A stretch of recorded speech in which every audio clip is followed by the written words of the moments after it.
জানি হাতে সময় খুব কম, তাই বলে কি তাড়াতাড়ি কিছুই বানাতে পারবে না? খুব কম সময়ে কম উপকরণ দিয়ে রেসিপিটা বানিয়ে নিতে পারবে। নমস্কার সবাইকে, আশা করি ভালো আছো, সুস্থ আছো। আমার আজকের recipe Bihari style egg curry. Bihari স্টাইলে এগ কারি বানানোর জন্য গ্যাসের ফ্লেম মিডিয়ামে রেখেছি, আর একটা প্রেসার কুকার বসিয়ে দিয়েছি, আর তাতে সর্ষের তেল দিয়ে দিচ্ছি। আর সর্ষের তেলটা গরম হলে দিয়ে দিচ্ছি ডিমগুলো। এখানে আমি 5টা ডিম আগে থেকে সিদ্ধ করে নিয়েছি। এর মধ্যে দিয়ে দেব অল্প একটু হলুদ গুঁড়ো, আর অল্প একটু লঙ্কার গুঁড়ো, আর স্বাদ মতো নুন অবশ্যই দেবে। এবার ফ্লেমটা হাইতে দিয়ে ভালো করে ভেজে নিচ্ছি, আর লাল লাল করে ভাজা হলে তারপর তুলে নেব একটা পাত্রের মধ্যে। এবার এই ডিমগুলো ভাজা হয়ে গেলে এই ডিম ভাজা তেলের মধ্যে দিয়ে দিচ্ছি 1 চা চামচ গোটা জিরে, আর তার সাথে দিয়ে দিচ্ছি শুকনো লঙ্কা। জিরে আর শুকনো লঙ্কা ভালো করে ভাজা হলে দিয়ে দিচ্ছি স্লাইস করে কেটে রাখা পেঁয়াজ। আমি এখানে 3টে পেঁয়াজ কেটে নিয়েছি।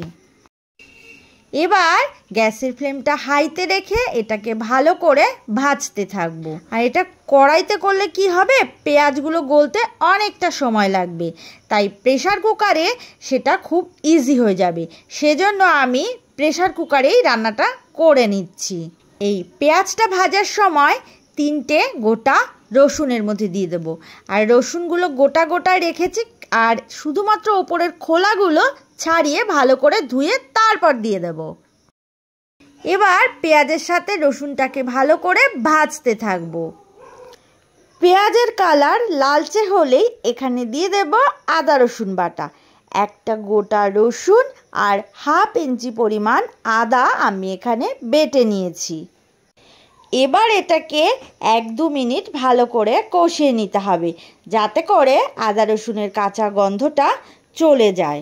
বেশি সময় লাগবে না, 1-2 মিনিট ভালো করে কষিয়ে নিলেই আদা রসুনের কাঁচা গন্ধটা চলে যাবে। এখন দিয়ে দিচ্ছি কিছু গুঁড়ো মশলা।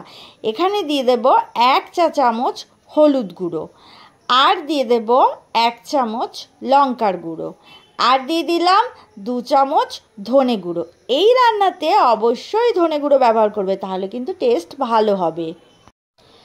আবারও একবার ভালো করে কষিয়ে নিচ্ছি। মশলাটা খুব ভালোভাবে 1-2 মিনিট কষিয়ে নিয়ে যাতে নিচে লেগে না যায় তার জন্য অল্প জল দিয়ে দেব, আর তারপর আবারও এটাকে মেশাতে থাকবো।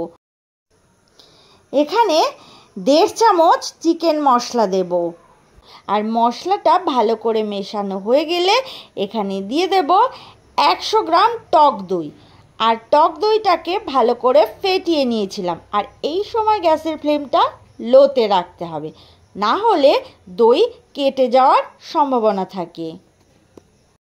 এই পেঁয়াজটা গলিয়ে নেওয়ার জন্য এখানে দিয়ে দেব পরিমাণ মতো জল। এগ কারি বানানোর জন্য যতটা পরিমাণে জল লাগবে সেই অনুযায়ী জল দিয়ে দেব, আর এই জলটা দেয়া হলে একবার ভালো করে মিশিয়ে নিতে হবে। তার নুনটা এখানে বুঝেই দিতে হবে। স্বাদ মতো নুন দিয়ে দেব। তারপর প্রেসার কুকারের ঢাকা আটকে নেব, যাতে প্রেসার কুকারের মধ্যে এই পেঁয়াজটা ভালো করে গলে যায়। আর 2টো সিটি দিয়ে নিলেই গ্রেভিটা একদম রেডি হয়ে যাবে। খুব তাড়াতাড়ি এই রান্নাটা হয়ে যায়, আর এই সময় কিন্তু গ্যাসের ফ্লেমটা মিডিয়ামে রাখতে হবে। 2টো সিটি দিয়ে প্রেসারের ঢাকনা খুলে নিচ্ছি। গ্রেভিটা কিন্তু একদম হয়ে গেছে। এবার এর মধ্যে দিয়ে দেব ভেজে রাখা ডিমগুলো, আর ডিমগুলো দিয়ে আবারও একবার খুব ভালো করে মিশিয়ে নিতে হবে। এবার এখানে দিয়ে দিচ্ছি 1/2 চামচ গরম মশলা। গরম মশলাটা দিয়ে খুব ভালো করে মিশিয়ে নিচ্ছি। তাহলে নিশ্চয়ই দেখতে পেলে খুব সহজেই এটা বানানো গেল। তাহলে একবার এইভাবে বাড়িতে ডিম কারি বানিয়ে নিও। খুবই সহজ, কিন্তু খেতে দুর্দান্ত লাগে। তাহলে আজ এই পর্যন্তই। আবারও দেখা হচ্ছে নতুন ভিডিওতে। সুস্থ থাকো, ভালো থাকো, আর এতক্ষণ ধরে আমার সাথে থাকার জন্য অনেক অনেক ধন্যবাদ।